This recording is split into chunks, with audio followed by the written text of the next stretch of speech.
warahmatullahi wabarakatuh. Saya Daratno Monika. Saya merupakan mahasiswa PPG Prajabatan Komang 1 dari R001 MIPA. Di sini saya akan mempresentasikan hasil desain challenge kami yang berupa handbook keanekaragaman hayati. Selamat menyaksikan.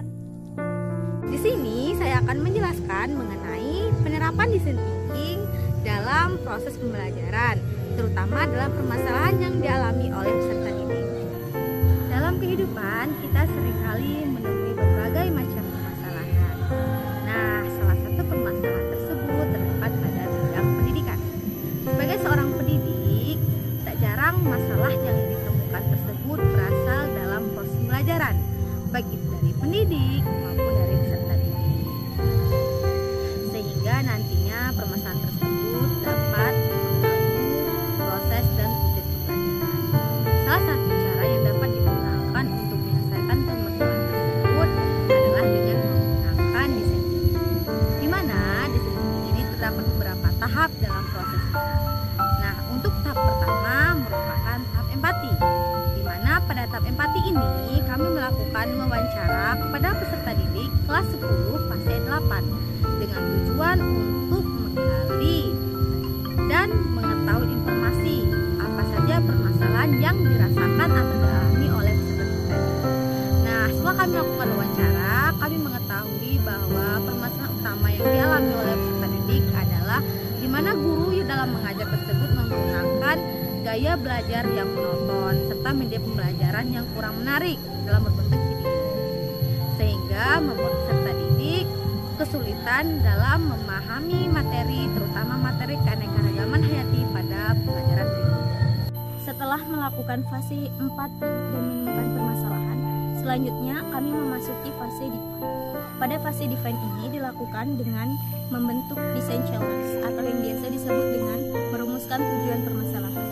Desain challenge yang kami tetapkan pada permasalahan ini yaitu bagaimana kita bisa merancang pembelajaran yang efektif dan menyenangkan untuk meningkatkan pemahaman dan motivasi peserta didik terhadap materi keanekaragaman hayati pada kelas 10 fase E2. Setelah melakukan fase define dan menemukan desain challenge, langkah selanjutnya yaitu fase ideal. Fase ideal ini merupakan intan kedua dari desain thinking. Intan kedua ini merupakan menemukan solusi dari permasalahan yang didapatkan dari lapangan tersebut. Di sini pada fase ideal ini melakukan ideasi terhadap desain challenge yang paling spesifik terhadap kebutuhan peserta didik. Di sini dalam menemukan fase ide ini kami melakukan beberapa tahap. Yang pertama, merumuskan ide tersebut. Yang kedua, melihat apa ide tersebut dapat diterapkan di daerah 3T. Kemudian yang ketiga, apakah ide tersebut benar berdampak terhadap peserta didik.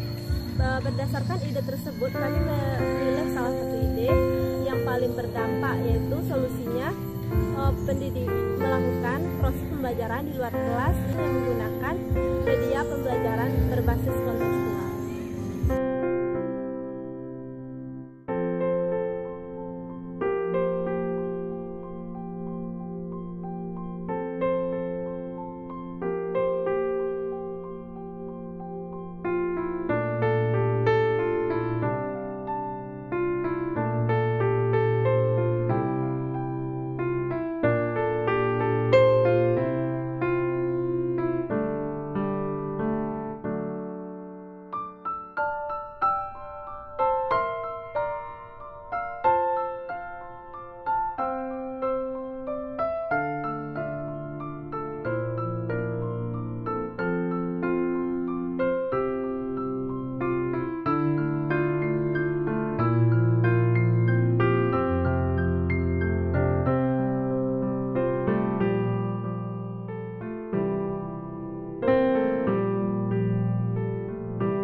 kontekstual merupakan media pembelajaran yang dibuat dengan menggunakan bahan-bahan nyata yang ada di sekitar lingkungan peserta didik.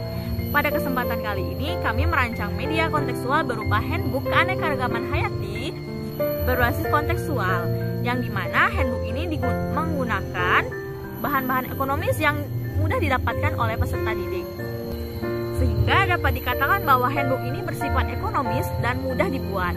Di STEM kali ini, kelompok kami memutuskan untuk membuat handbook keanekaragaman hayati. Handbook ini dibuat menggunakan beberapa alat dan bahan. Yang pertama, kita menggunakan karton.